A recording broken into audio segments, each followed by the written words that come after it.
Hello friends, welcome back to the new video guys. Today guys we are going to talk about guys the Realme phone setting guys. In this video guys I will show you guys how can you off guys find my device in your Realme phone. Friends, you want to off guys find my device in your Realme phone. Friends, you can off.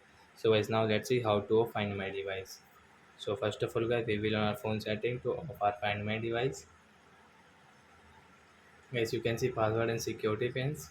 So I step here, and as you can see guys, there are two setting as manage password setting, and as you can see security systems. When step here, and as you can see your security system settings. So a second option guys, you can see find my device.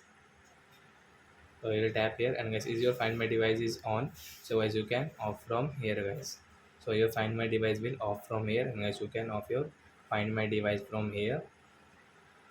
So like that guys, you can on guys, you sorry friends, you can on and off from here your find my device in your Realme phone. So I hope friends you have understood how to find my device in our Realme phone. So that's it guys, thanks for watching.